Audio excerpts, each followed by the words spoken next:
Independent ডিজিটালের বিশেষ আয়োজনে আপনাকে স্বাগত। আমি সেলিম খান আছি আপনাদের সঙ্গে। আমাদের আজকের বিষয় ৭৫-এ ন্যাটো কি তার গুরুত্ব হারাচ্ছে? ন্যাটো বা নর্থ আটলান্টিক ট্রিটি অর্গানাইজেশন বিশ্বের সবচেয়ে বড় সামরিক জোট। শুধু বড় না, শক্তিশালীও বটে। কারণ এর নেতৃত্বে বা এই জোটে আছে আমেরিকা, ইংল্যান্ড, ফ্রান্স, জার্মানি এর মতো বড় বড় দেশ, যারা শুধু অস্ত্রের বলে বলিয়ান না, ধনসম্পদেও বলিয়ান। তো আমরা জাস্ট শুধু আপনাদের একটু স্মরণ করিয়ে দেওয়ার জন্য বলি যে ন্যাটোর ইতিহাস, এই ইতিহাস মনে রাখা দরকার এই কারণে যে ন্যাটোর বর্তমান অবস্থাকে বুঝতে হলে আমাদের কিছুটা হলেও ইতিহাসকে আসলে জানতে হবে। ন্যাটো দ্বিতীয় বিশ্বযুদ্ধ পরবর্তী যে বিশ্ব, বিশেষ করে ইউরোপ এবং আমেরিকা, তাদের মধ্যে সমন্বিত উদ্যোগের একটি ফসল, এবং সেই ফসলের মূল উদ্দেশ্যই ছিল তৎকালীন কমিউনিস্ট শাসিত বা কমিউনিস্ট দেশ সোভিয়েত ইউনিয়নকে ঠেকানো, সোভিয়েত ইউনিয়নের সম্প্রসারণকে ঠেকানো।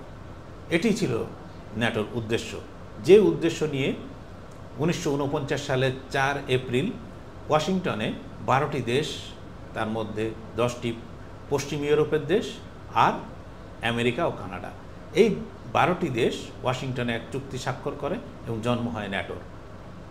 এত গেল ন্যাটোর ইতিহাস। তো ন্যাটোর ইতিহাস যখন সোভিয়েতকে ঠেকাতে, ফলে সোভিয়েতের বিলুপ্তির পরে তার ইতিহাস কিন্তু আরেক রকম।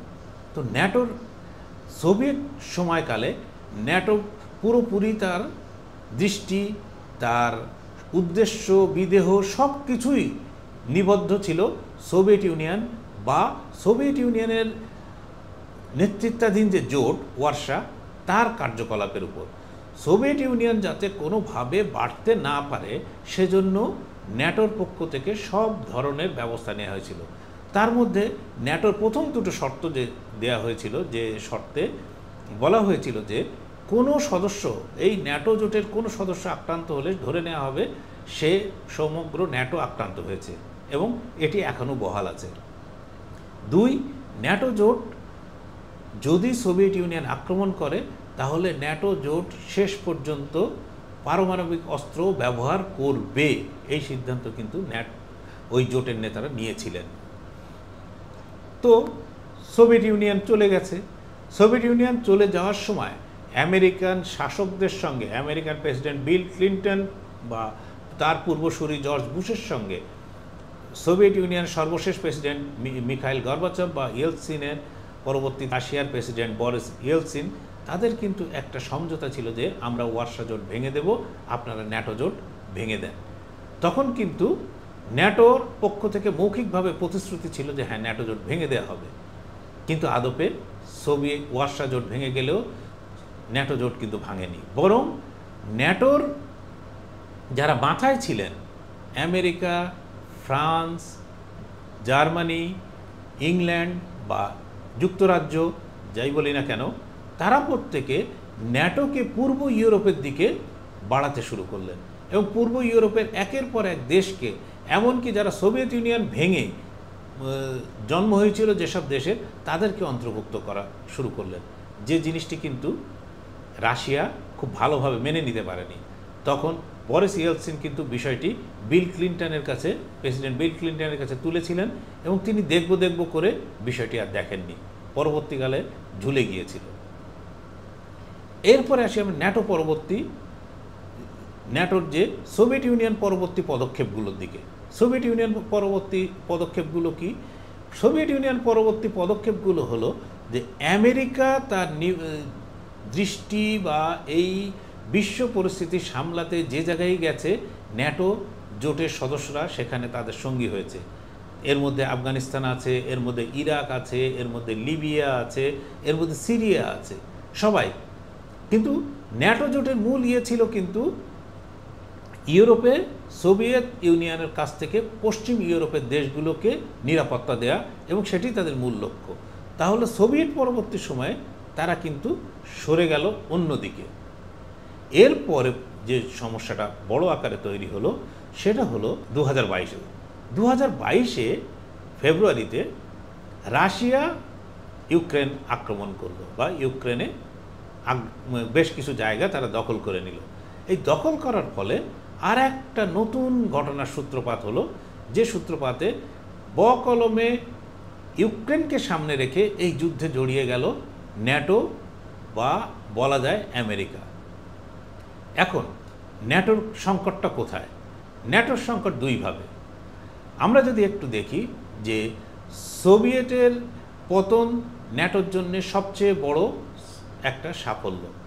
আর যদি বলা যায় যে 20 বছরের বেশি সময় আফগানিস্তানে লড়াই করার পরেও আমেরিকা তথা ন্যাটো জোটকে একদম সব কিছু ফেলে আফগানিস্তান ছেড়ে চলে যেতে হয়েছে, ফলে এটা তাদের অসাফল্যের একটা বড় নজির। ইরাকেও তাদের সে ধরনের সাফল্য নেই, লিবিয়াতেও নেই, এমনকি সিরিয়া তারা কখনোই সিরিয়াকে সেইভাবে দখল করা হোক বা সিরিয়ার যে তাদের লক্ষ্য ছিল যে সিরিয়ার শাসকদের পরিবর্তন করা, সেটিও তারা পারেননি। এখন তাদের শেষ খেলাটা চলছে ইউক্রেনকে ঘিরে। ইউক্রেনে রাশিয়া খড়গহস্ত, রাশিয়া সেই তাদেরকে কোনোভাবেই ইউক্রেনকে ন্যাটো জোটের অন্তর্ভুক্ত হওয়া তো দূরে থাক, তার কোনোভাবেই তার নিজের হাত থেকে ছাড়তে নারাজ। এদিকে এই পরিস্থিতিতে ন্যাটোর প্লাটিনাম জুবিলি উৎসব চলছে ওয়াশিংটনে। এই উৎসবের উদ্বোধন করেছেন প্রেসিডেন্ট জো বাইডেন। এই বাইডেন, ন্যাটোর যখন জন্ম হয় তখন বাইডেনের বয়স 6 বছর। আজ বাইডেন 81 বছরের একজন বৃদ্ধ। বাইডেন এটার উদ্বোধন করতে গিয়ে বলেছেন যে রাশিয়াকে ঠেকাতে যা যা করা দরকার আমরা করব, এবং ইউক্রেনই পারবে, একমাত্র ইউক্রেনই পারবে রাশিয়াকে ঠেকাতে। কিন্তু ন্যাটো জোটের অন্যান্য নেতারা এত বেশি আশার আলো দেখছেন না যতটা বাইডেন দেখছেন, কারণ 2 বছরের বেশি হয়ে গেছে, এখনও পর্যন্ত কিন্তু রাশিয়া যে কোনোভাবে ক্ষতিগ্রস্ত হয়েছে তার নজির কিন্তু তাদের সামনে নেই। এখন যদি ইউক্রেনেও তারা শেষ পর্যন্ত রাশিয়ার শর্তে ইউক্রেন যুদ্ধ মেটাতে হয়, তাহলে কিন্তু সেটা ন্যাটোর জন্য খুব একটা ভালো হবে না। 2, সবচেয়ে বড় যে সংকট সেটি হচ্ছে ডোনাল্ড ট্রাম্প। ডোনাল্ড ট্রাম্প এর আগের পর্যায়ে যখন ক্ষমতায় ছিলেন 2017 থেকে 2020 পর্যন্ত, তখন কিন্তু তিনি বলেছিলেন যে ন্যাটো জোটের যে সদস্য তাদেরকে চাঁদার পরিমাণ বাড়াতে হবে, কারণ ইউরোপের 30টি দেশ মিলে যে পয়সা দেয়, ন্যাটো জোটে যে চাঁদা দেয়, একা আমেরিকা তার 70% পয়সা দেয়। সুতরাং তিনি প্রত্যেকটি দেশকে বলেছিলেন যে ন্যাটোয় তাদের আর্থিক অবদান বাড়াতে হবে। ইতিমধ্যে বেশ কিছু দেশ বাড়িয়েছে।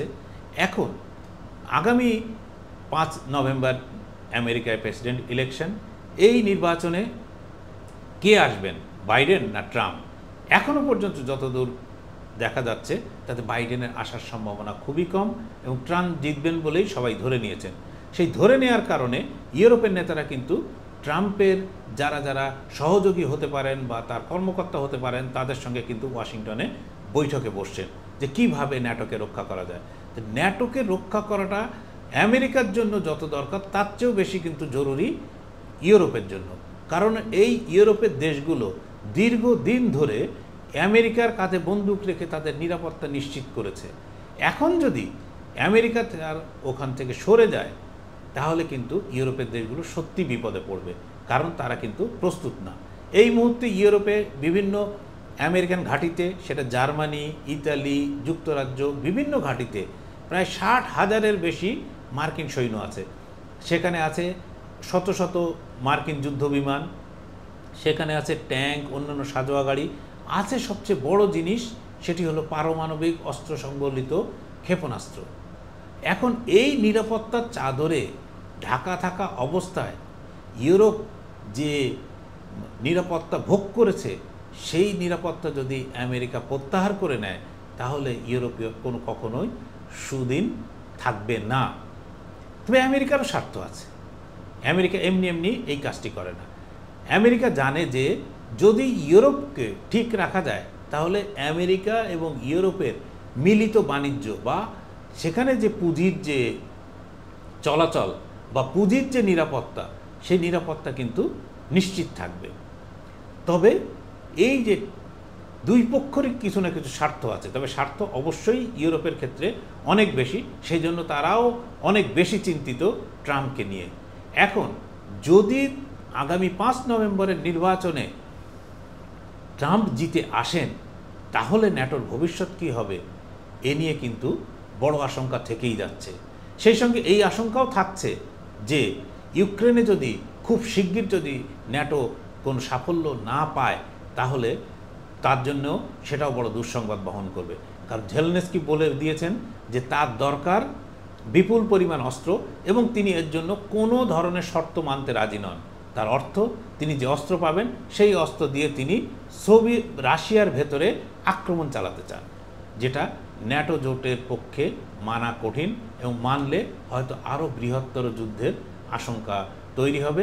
সেক্ষেত্রে এই যুদ্ধ এমনও হতে পারে পারমাণবিক যুদ্ধে গড়াতে পারে এবং তার পরিণতি মানব জাতির কারোর জন্য, বিশ্বে যে যেখানেই থাকুক না কেন, কারোর জন্য সুফল বয়ে নিয়ে আসবে না। ধন্যবাদ সবাইকে।